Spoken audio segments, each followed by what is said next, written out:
ಈಗ ನೋಡ್ರಿ ಏನು ಕನಸು ಬರುತ್ತೆ, ನಾನು ಯಾವಾಗ ಶ್ರೀಮಂತ ಆಗಬೇಕು, ಯಾವಾಗ ನಾನು ಕಾರಣ ಗಡ್ಡಾಡ್ಬೇಕು ಅಂತ ಕನಸು ಬರುತ್ತೆ. ನಾನು ಪ್ರಜಾವಾಣಿ ಕನ್ನಡ ದರ್ಶನಕ್ಕೆ ಬರೀಬೇಕಾರೆ ಅದು ಶನಿವಾರ ಬರ್ತಿತ್ತು ಫಸ್ಟ್ ಕನ್ನಡ ದರ್ಶನ. ಶುಕ್ರವಾರ ರಾತ್ರಿ ಎಲ್ಲ ನಿದ್ದಿಲ್ಲ ನನಗೆ, ಹೊರಗಡೆ ಹಾಸಿಗೆ ಬೆಳಕು ಯಾವಾಗ ಎರಿತೈತಿ, ಯಾವಾಗ ನನ್ನ ಲೇಖನ ಪ್ರಕಟ ಆಗತ್ತೆ, ನಾನು ಬೆಳಿಗ್ಗೆ ಎದ್ದು ನೋಡೇನು. ರಾತ್ರಿ ಎಲ್ಲ ಕನಸು ನಂದು ಫ್ರಂಟ್ ಪೇಜಿಗೆ ಬಂದಂಗೆ ಆಗೋದು, ಫ್ರಂಟ್ ಪೇಜ್ ಮುಖಪುಟದಲ್ಲಿ ನಂದು ಸ್ಟೋರಿ ಬಂದಂಗೆ ಆಗೋದು. ಅದು ಆ ಉತ್ಸಾಹ ಬೆಳಕರಿಯೋದು ಕಾಯ್ತಾ ಇದೆ. ಆ ಪ್ರಜಾವಾಣಿಯರು ನನಗೆ ಒಂದಿನ ಚೆಕ್ ಕಳಿಸ್ಬಿಟ್ರು, ಪೋಸ್ಟ್ಗೆ $200 ಕಳಿಸ್ಬಿಟ್ರು. ದೇಗುಲಗಳ ಊರಿನ ಗೋಳಿನ ಕತೆ ಅಂತ ನಮ್ಮ ಊರ ಪಕ್ಕ ವಿಜಯನಗರ ಕಾಲದ ವಸಂತ ಮಲ್ಲಿಕಾರ್ಜುನ ದೇವಸ್ಥಾನ ಅಂತಿದೆ. ಅದು ಗ್ರಾನೈಟ್ ಶಿಲೆಯಿಂದ ನಿರ್ಮಾಣ ಆಗಿದೆ. ಅಲ್ಲಿ ಬಂಗಾರ ಐತೆ ಅಂತ ನಿಧಿ ಹಾಸಿಗೆ ಈ ದೇವಸ್ಥಾನ ಪೂರ್ತಿ ಬಗ್ದ್ಬಿಟ್ರು. ಅದು ನನ್ನ ಊರ ಪಕ್ಕ ಇದೆ, ನನಗೂ ಬರೆಯ ಉತ್ಸಾಹ ಅಂತದನ್ನ ನಾನು ಕಾಪಾಡ್ಬೇಕಲ್ಲ, ನನಗೊಂದು ಲೇಖನಕ್ಕೆ ಒಂದು ವಸ್ತು ಆಯ್ತಲ್ಲ ಅಂತಂದು ಬರೆದೆ. ಅದನ್ನ ಅದೇ ಫಸ್ಟ್ ಲೇಖನ ಬಂದಿದ್ದು. ಆ ಲೇಖನಕ್ಕೆ ನನಗೆ $200 ಕಳಿಸ್ಬಿಟ್ರು. ಇವತ್ತು ಅದು ಒಂದು 20,000 ಇದ್ದಂಗೆ ಅನ್ಕೋಬಹುದು ಈ ಮೌಲ್ಯ. ಇವತ್ತು ನಾನು 92 ಆ $200 ಸಿಕ್ಕರೆ ನಾನು ಹೆಂಗೆ BA ಫೈನಲ್ ಫೀಸ್ ಕಟ್ಟಕ್ಕೆ, ಬಸ್ ಪಾಸ್ ಮಾಡ್ಸಕ್ಕೆ ಎಲ್ಲ ಅದರಿಂದ ಮಾಡ್ತಾಯಿದ್ದೆ. ಅದು ಯಾವಾಗ ರುಚಿ ಎತ್ತಿತ್ತೋ ಪ್ರತಿ ವಾರ ಒಂದು ಲೇಖನ ಬರೋಕ್ಕೆ ಸ್ಟಾರ್ಟ್ ಮಾಡಿದ್ರು. ಅದು ದುಡ್ಡು ಹೆಂಗಂದ್ರೆ ಅವ್ರ ಲೈನೇಜು ಆರ್ಟಿಕಲ್ ಬಂದರೆ ಕಡಿಮೆ $200, ಫೋಟೋಗಳು ಒಂದು ಬಂದರೆ $200, 2 ಬಂದರೆ $400, 3 ಬಂದರೆ $600, 4 ಬಂದರೆ $800. ಅವಾಗ ನಾಗೇಶ್ ಹೆಗಡೆ ಅವರು ನನಗೊಂದು ಒಂದಿನ ಒಂದು 15 ಪೈಸೆ ಕಾರ್ಡು, ಅದು ಯಾವುದೋ ಆರ್ಟಿಕಲ್ ಬರೆದಾಗ 15 ಪೈಸೆ ಕಾರ್ಡ್ ಸ್ವಾವಿಳಸದ ಲಕೋಟೆ ಇಟ್ಟಿರಿ ಅಂತ ಒಂದು ಅವರು ಪ್ರಜಾವಾಣಿಯಲ್ಲಿ ಬರಿತಾ ಇದ್ರು.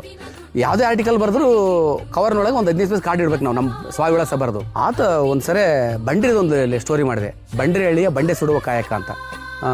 ಸಂಡೂರು ತಾಲೂಕಲ್ಲಿ ಬರುತ್ತೆ, ಕೂಡ್ಲಿಗಿ ಪಕ್ಕದಲ್ಲಿ. ಆತ ಬರೆದಾಗ ಆತೊಂದು ಇನ್ಲೆಟ್ ಕವರ್ ವಾಪಸ್ ಹಾಕಿದ್ರು ನನಗೆ. ಭೀಮಣ್ಣ ನಿನ್ನ ಫೋಟೋನ ಆ ಸುತ್ತಿಗೆ ಹೊಡಿತಾನಲ್ಲ, ಆತನ ಪಾದಡಿ ಕುಂತ್ಕೊಂಡು ಆಕಾಶಕ್ಕೆ ಮುಖ ಮಾಡಿ ಫೋಟೋ ತೆಗೆದ್ರೆ ಅದು ಸದಾಕಾಲ ಎಲ್ಲರ ಮನಸ್ಸಿನಾಗ ಉಳಿತೈತಲ್ಲ, ನೀನು ಮಾಮೂಲಿಯಾಗಿ ಫೋಟೋ ಯಾಕೆ ತೆಗೆಕ್ಕೆ ಹೋಗ್ತೀಯಾ ಅಂತ ಒಂದು ಸಣ್ಣ ಇಂಟಿಮೇಷನ್ ಕೊಟ್ಟರು, ಸೂಚನೆ ಕೊಟ್ಟರು. ಅವತ್ತಿಲ್ಲದೆ ನನ್ನ ದಿಕ್ಕು, ಫೋಟೋ ತೆಗೆ ದಿಕ್ಕೇ ಬದಲಾಯಿತು.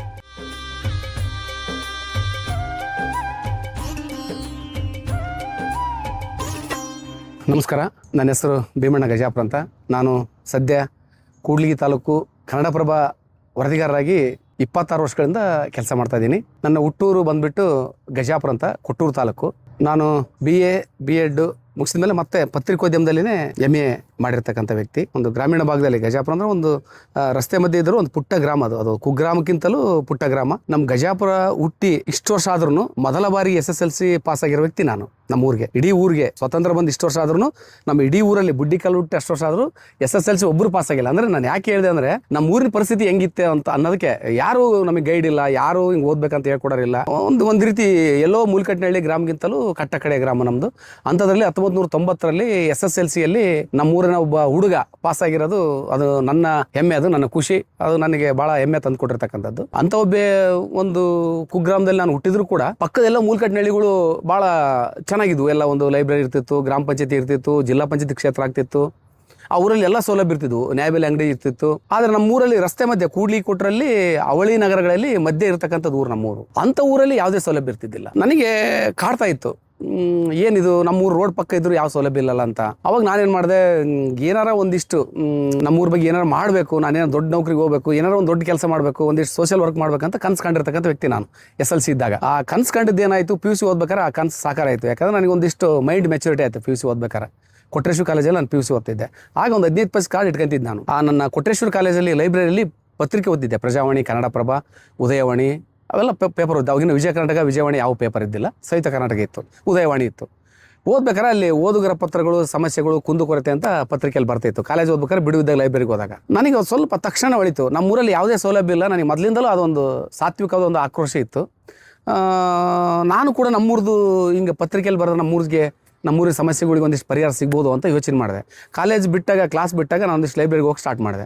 ಅದರ ಪ್ರತಿಫಲನೆ ನಾನು ಬರಹಗಾರನಾಗಲಿಕ್ಕೆ ಸ್ಫೂರ್ತಿಯಾಗಿರ್ತಕ್ಕಂಥದ್ದು, ಅದು ನನ್ನ ಮೊದಲ ಮೆಟ್ಟಿಲು. ಆಗ ಕುಂದುಕೊರತೆಯಲ್ಲಿ ಪ್ರಜಾವಾಣಿಯಲ್ಲಿ ಬರಿತಾ ಇದ್ವಿ, ನಮ್ಮೂರಲ್ಲಿ ಸೌಲಭ್ಯಗಳಿಲ್ಲ, ಕುಡಿಯೋ ನೀರಿಲ್ಲ, ಗ್ರಾಮ ಪಂಚಾಯತಿ ಇಲ್ಲ, ತಿಪ್ಪಿಯಲ್ಲಿ ಕುಡಿಯೋ ನೀರಲ್ಲಿ ತಿಪ್ಪಿಯಿಂದ ಸ್ವಚ್ಛತೆ ಇಲ್ಲ ಅಂತ ಎಲ್ಲ ಬರಿತಾ ಇದ್ದೆ. ಅದು ಪ್ರಜಾವಾಣಿಗೆ ಬಂದ್ಬಿಡೋದು, ಪ್ರಕಟ ಆಗಿಬಿಡೋದು. ಅದು ನನಗೆ ಇಲ್ಲದ ಖುಷಿ. ನಾನು ಬರೆದದ್ದು ಪ್ರಜಾವಾಣಿ ಪೇಪರ್, ನ್ಯಾಷನಲ್ ಪೇಪರಲ್ಲಿ ಬಂದ್ಬಿಡ್ತಲ್ಲ ಅಂತ ಖುಷಿ. ಆ ಉತ್ಸಾಹಕ್ಕೆ ನಾನು ಪಾರವೇ ಇಲ್ಲ. ಅದು ಆ ಖುಷಿನೇ ಬೇರೆ. ದಿನ ನಂದು ನಮ್ಮಪ್ಪ ನಮ್ಮವನ ಹತ್ರ ಏನಾರೋ ಮಾಡಿ, ಏನಾರೋ ಸುಳ್ಳು ಹೇಳಿ ಒಂದು $2, $3 ಇಸ್ಕೊಂಡು ಒಂದು 15 ಪೈಸೆ ಕಾರ್ಡು 10 ಕಾಡ್ತಾ ಅಂತಿದ್ದೆ. ಅದ್ರಾಗ ಚುಟುಕು ಒಂದು ಬರ್ಕಳಿಸ್ತಿತ್ತು. ಆಮೇಲೆ ವಾಚಕರವಾಣಿ ಅಂತ ಪ್ರಜಾವಾಣಿಗೆ ಬರ್ತಿತ್ತು, ಅದಕ್ಕೆ ಪತ್ರ ಬರಿತಾ ಇದ್ದೆ ಈ ಪ್ರಸ್ತುತ ಸಮಸ್ಯೆಗಳ ಬಗ್ಗೆ. ಹಿಂಗೆ ಬರಿತಾ ನನಗೆ ಅದು ಒಂದಿಷ್ಟು ಬರೆಯ ಹುಚ್ಚು ಹತ್ತಿತ್ತು. ಕಾಲೇಜ್ ಓದ್ಬೇಕಾದ್ರೆ PU ಸೆಕೆಂಡ್ ಇಯರ್ಲೇ ನಾನು ಸಣ್ಣ ಪುಟ್ಟ ಬರಹಗಳು ಸ್ಟಾರ್ಟ್ ಮಾಡಿದೆ. ಅದಾದಮೇಲೆ ಒಂದಿಷ್ಟು ಕವಿತೆಗಳ್ನೂ ಬರೆಯೋಕ್ಕೆ ಸ್ಟಾರ್ಟ್ ಮಾಡಿದೆ. ಅದಾದಮೇಲೆ ಡಿಗ್ರಿ ಓದ್ತಾ ಇದ್ದೆ. ಡಿಗ್ರಿ ಓದ್ಬೇಕಾದ್ರೆ ನಾನು ಆಲ್ರೆಡಿ ಸ್ಥಳೀಯ ಪತ್ರಿಕೆ ಒಂದರಲ್ಲಿ ಉಪಸಂಪಾದಕನಾಗಿ ವರದಿಗಾರನಾಗಿ ನನ್ನ ಕೆಲಸ ತಗೊಂಡ್ರು. ಎಲ್ಲಿ ಅಹಿಂಸಾ ಖಡ್ಗ ಅಂತ ಹರಪನಹಳ್ಳಿಯಲ್ಲಿ MPM ರೇವಣಸಿದ್ದಯ್ಯ ಅಂತ ಸಂಪಾದಕರು. ನಾನು ಹೇಳ್ತಾ ಇರೋದು 1993-94ರಲ್ಲಿ ನಾನು ಕಾಲೇಜ್ ಓದ್ತಿದ್ದೆ, BA ಫಸ್ಟ್ ಇಯರ್. ಆ ಟೈಮಲ್ಲೇ ನನಗೆ ಬಡತನ ಇತ್ತು, ಓದ್ಲಿಕ್ಕೆ ಬುಕ್ಕ ಇರ್ತಿದ್ದಿಲ್ಲ. ನಾನು ಯಾರಿಗೋ ನನ್ನ ಫ್ರೆಂಡ್ಸ್ಗಳಿಗೆ ಪಾಠ ಹೇಳ್ಕೊಡ್ತಿದ್ದೆ. ನಾನು ರಾತ್ರಿ ಹಾಸ್ಟ್ಲಾಗಿರ್ತಿದ್ದೆ, BCM ಹಾಸ್ಟ್ಲಲ್ಲಿ. ಪಾಠ ಹೇಳ್ಕೊಟ್ಟದಕ್ಕೆ ಅವ್ರು ನನಗೆ ಊಟ ಹಾಕೋರು, ಅವ್ರು ನನಗೆ ಪೆನ್ನು ಪೆನ್ಸಿಲ್ ಕೊಡೋರು. ಅದನ್ನು ತಗೊಂಡು ನಾನು ಕಾಲೇಜಲ್ಲಿ ಬರಿತಾ ಇರ್ತದೆ. ಹೈಸ್ಕೂಲಲ್ಲಿ SLCಯಲ್ಲಿ ಕಾಲೇಜಲ್ಲಿ ಕೂಡ ಅದೇ ರೀತಿ ನಾನು ಮುಂದುವರಿತಿದ್ದೆ. ಆ ಟೈಮಲ್ಲಿ ನಾನು ಒಂದಿಷ್ಟು ನನಗಿದು ಪೇಪರಿಗೆ ಬರೋದು ದುಡ್ಡು ಕೊಡ್ತಾರೆ ಅದೇನೋ ನನಗೆ ಗೊತ್ತಿಲ್ಲ.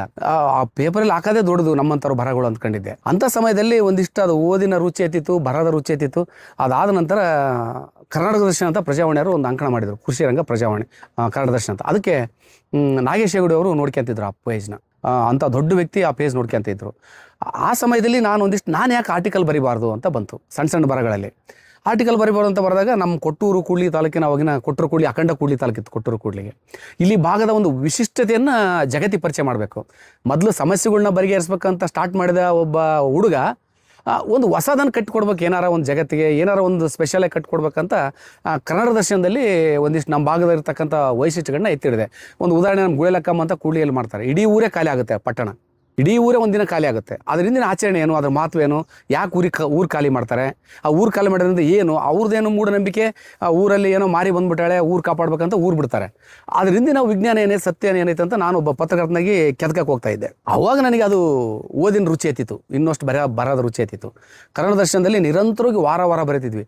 ಆದರೆ ನನಗೆ ಖುಷಿ ಆಗೋದೇನಂದ್ರೆ ಓಂಕಾರ ಕಾಕಡೆ ಅಂತವ್ರು ಬರಿತಾಯಿದ್ರು, ನರೇಂದ್ರ ರೈ ದೇರೆಲ್ಲ ಬರಿತಾಯಿದ್ರು, ಶಿವರಾಮ್ ಪೈಲೂರು ಅಂತಕ್ಕಂಥವ್ರು ಬರಿತಾಯಿದ್ರು. ಇವ್ರ ಜೊತೆ ನನ್ನ ಲೇಖನಗಳು ಪ್ರಕಟ ಹಾಕಿದ್ವು. ಒಂದೊಂದ್ಸರಿ ಫ್ರಂಟ್ ಪೇಜಿಗೆ ಬಂದುಬಿಡವು ಲೇಖನಗಳು. ನನಗೆ ಇನ್ನು ಒಳ್ಳೆ ವಯಸ್ಸು, ಫುಲ್ಲು ಖುಷಿ. ನನ್ನಂತಂದು ಅಂತರ್ ಸಾಲಿನಾಗ ನಂದು ಬರ್ತಂದ್ರೆ ಇನ್ನೂ ಖುಷಿ ಅಂತ ಮತ್ತೆ ಉತ್ಸಾಹ ಇಮ್ಮಡಿ ಆಯಿತು. ಆಗ ಈಗ ನೋಡ್ರಿ ಏನು ಕನಸು ಬಿಡುತ್ತೆ, ನಾನು ಯಾವಾಗ ಶ್ರೀಮಂತ ಆಗಬೇಕು, ಯಾವಾಗ ನಾನು ಕಾರಣ ಗಡ್ಡಾಡ್ಬೇಕಂತ ಕನಸು ಬಿಡುತ್ತೆ. ನಾನು ಪ್ರಜಾವಾಣಿ ಕನ್ನಡ ದರ್ಶನಕ್ಕೆ ಬರೀಬೇಕಾರ ಅದು ಶನಿವಾರ ಬರ್ತಿತ್ತು ಫಸ್ಟ್ ಕನ್ನಡ ದರ್ಶನ. ಶುಕ್ರವಾರ ರಾತ್ರಿ ಎಲ್ಲ ನಿದ್ದಿಲ್ಲ ನನಗೆ, ಹೊರಳಾಡೋದೇ ಹಾಸಿಗೆ. ಆಗ ಬೆಳಕ್ಕೆ ಯಾವಾಗ ಹರಿತೈತಿ, ಯಾವಾಗ ನನ್ನ ಲೇಖನ ಪ್ರಕಟ ಆಗತ್ತೆ, ನಾನು ಬೆಳಿಗ್ಗೆ ಎದ್ದು ನೋಡೇನು. ರಾತ್ರಿ ಎಲ್ಲ ಕನಸು ನಂದು ಫ್ರಂಟ್ ಪೇಜಿಗೆ ಬಂದಂಗೆ ಆಗೋದು, ಫ್ರಂಟ್ ಪೇಜಿಗೆ ಮುಖಪುಟದಲ್ಲಿ ನಂದು ಸ್ಟೋರಿ ಬಂದಂಗೆ ಆಗೋದು. ಅದು ಆ ಉತ್ಸಾಹ ಬೆಳಕು ಕರಿಯೋದು ಕಾಯ್ತಾ ಇದೆ. ಅಲ್ಲಿ ನಮ್ಮೂರ ಪೇಪರು ಬರಲ್ಲ ಗಜಾಪುರದಲ್ಲಿ. ಒಬ್ಬ ಹಾಲ್ ತರತ ಒಂದು ಕಂದಗಲ್ಲು ತಿಮ್ಲಾಪುರ ಗೌಡ್ರ ಮನೆಗೆ ಒಂದು ಪೇಪರ್ ತರ್ತಿದ್ದ. ಆ ಗೌಡ್ರ ಮನೆ ಮೂಲ್ಕೆಟ್ನೂರು, ನಮ್ದು ಮೇನ್ ರೋಡು. ಆತ ಒಂದು ಸೈಕಲ್ ಇಟ್ಟಿರ್ತಿದ್ದ ಅಲ್ಲಿ ಒಂದು ಮನೆಯಲ್ಲಿ. ಕೊಟ್ಟರಿಂದ ಬಸ್ಸಿಗೆ ಒಂದು ಗಜಾಪುರ 10 ಕಿಲೋಮೀಟ್ರು, ನಮ್ಮೂರಲ್ಲಿ ಸೈಕಲ್ ಇಟ್ಟಿದ್ದ. ಆ ಸೈಕಲ್ ತಂದು ಕಂದಗಲ್ ತಿಮ್ಲಾಪುರ 4 ಕಿಲೋಮೀಟ್ರ್ ಹೋಗ್ತಿದ್ದ ಆತ ಬಸ್ ಇಲ್ದಟ್ಟಿಗೆ ನಾನು ಅಲರ್ಟ್ ಆಗ್ಬೇಕು ಆ ಪೇಪರ್ ನನ್ನ ಬಂತಲ್ಲಿ ನೋಡೋಕ್ಕೆ. ಆತ ಸೈಕಲ್ ತರದಾಗ ನಾನು ಓದಿರ್ಬೇಕು ಆ ಪ್ರಜಾವಾಣಿನ. ಆ ಸೈಕಲ್ ತರದಾಗ ನಾನು ಲೇಖನ ಬಂತಲ್ಲ ಅಂತ ಗಡಗಡ ಓದಿ ನೋಡಿ ಆ ಖುಷಿ ಪಟ್ಟು ಅದು ಬರೋದಾಗ ಮತ್ತೆ ಬೇಗ ಕೊಡೋಣ ಅಂತ ಗದರ್ಸಾನು. ಹುಡುಗ ನಾಟ ನಾನು ಒಂದು 23-24 ವರ್ಷ ಪೇಪರ್ ತಗೋಣಕ್ಕೂ ದುಡ್ಡಿಲ್ಲ ನನ್ನ ಹತ್ರ. ಅದನ್ನು ಓದಿ ಯಾವಾಗ ಖುಷಿ ಪಡ್ತಾ ಇದ್ದೆ.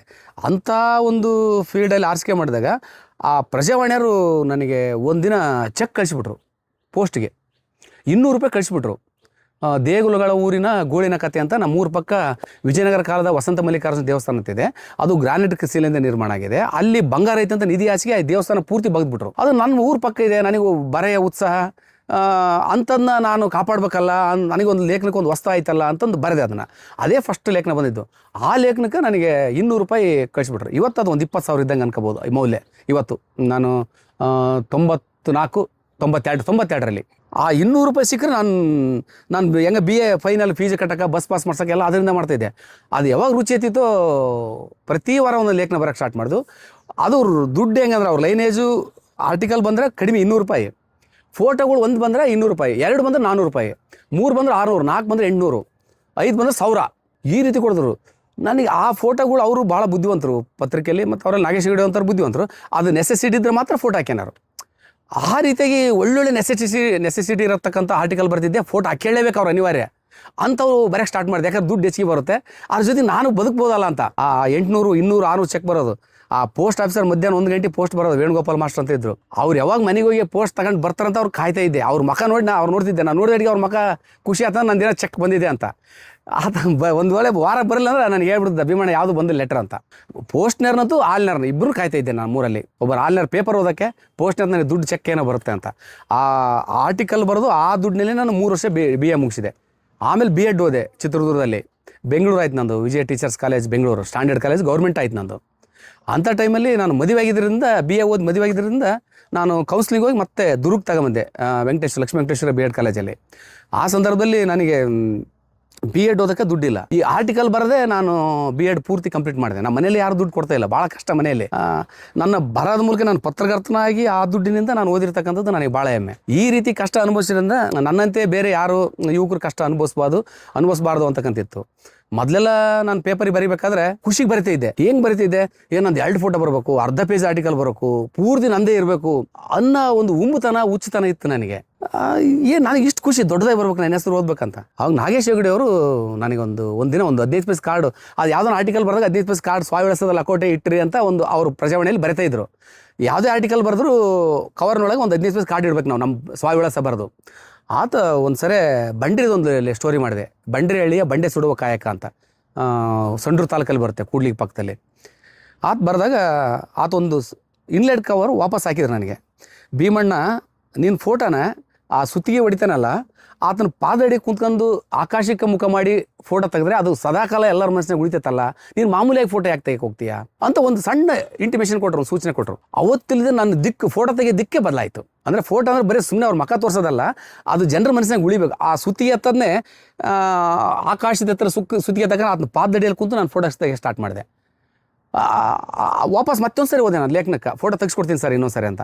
ಆಗ ಇವ್ಯಾವ ಡಿಜಿಟಲ್ ಫೋಟೋ ಇದ್ದಿಲ್ಲ, ಫೋಟೋ ಪ್ರಿಂಟ್ ಹಾಕ್ಸ್ಬೇಕಾಗಿತ್ತು. ನಾನು ಸಣ್ಣದು ಯಾಶಿಕೆ ಕ್ಯಾಮ್ರಾ $600 ಬಾಡಿಗೆ ತಗೊಂಬರ್ತಿದ್ದೆ. ಅಂತ ತಗೊಂಬಂದು ಅಷ್ಟಕ್ಕೆ ಡಾರ್ಕ್ ರೂಮ್ನ ಕಟ್ ಮಾಡಿ ಒಂದೇ ಫೋಟೋ ಕಟ್ ಮಾಡಿ ಮತ್ತೆ ಅವ್ರಿಗೆ ಕಳಿಸ್ತಿದ್ವಿ. ಬ್ಲ್ಯಾಕ್ ಆ್ಯಂಡ್ ವೈಟ್ ಫೋಟೋ ಅವಾಗ, ಅವಾಗೇನು ಕಲರ್ಫುಲ್ ಕೂಡ ಪೇಪರ್ ಇದ್ದಿಲ್ಲ. ಅಂಥ ಸಂದರ್ಭದಲ್ಲಿ ಆ ಫೋಟೋ ಒಬ್ಬ ಪತ್ರಕರ್ತ, ಒಬ್ಬ ಜರ್ನಲಿಸ್ಟು, ಒಬ್ಬ ಹವ್ಯಾಸಿ ಬರಹಗಾರ ಯಾವ ರೀತಿ ಫೋಟೋ ತೆಗಿಬೇಕಂತ ಅವರು ನಮ್ಮನೆ ದ್ರೋಣಾಚಾರ್ಯ ಆದರೂ, ನಾನೊಬ್ಬ ಏಕಲವ್ಯ ಆದೆ. ಅವ್ರ ಮುಖ ನಾನು ನೋಡಿಲ್ಲ, ನನ್ನ ಮುಖ ಅವ್ರು ನೋಡಿಲ್ಲ. ಆದರೂ ಅವ್ರದ್ದೊಂದು ಚಿಕ್ಕ ಕಾರ್ಡಲ್ಲಿ ಅವ್ರದ್ದೊಂದು ಸಲಹೆ ನನ್ನ ಒಂದು ಬರಹದ ದಿಕ್ಕನ್ನೇ ಬದಲಿಸ್ತು. ಮತ್ತು ಬರಕ್ಕೆ ಇನ್ನೊಂದು ನನ್ನ ದಿಕ್ಕು ಏನಾಯ್ತು ಅಂದರೆ, ಸುಕೋ ಬ್ಯಾಂಕ್ನವರು 2002, 2003 ಇರಬೇಕು, ಸಿಂಧನೂರು ಅರ್ಬನ್ ಕೋಆಪರೇಟಿವ್ ಬ್ಯಾಂಕ್ ಅಂತ, ಅವರು ಕೃಷಿ ಗ್ರಾಮೀಣ ವರದಿಗಾರ ಕಾರ್ಯಾಗಾರ ಅಂತ 3 ದಿನದ ಕಾರ್ಯಾಗಾರ ಮಾಡಿದರು. ಕೊಪ್ಪಳದಲ್ಲಿ ಮಾಡಿದರು. ಶ್ರೀದೇವಿ ಹೋಟ್ಲ ಏನೋ ಊರೊಳಗೆ ಹೋಟ್ಲಿತ್ತು, ಆ ಹೋಟ್ಲಲ್ಲಿ ಮಾಡಿದರು. ಅದರಲ್ಲಿ ವಿಜಯ ಕರ್ನಾಟಕ ಪತ್ರಿಕೆಯ ಸಹಯೋಗದಲ್ಲಿ ಮಾಡಿದರು. ಆ ವಿಶ್ವೇಶ್ವರ ಭಟ್ ಸಂಪಾದಕರು.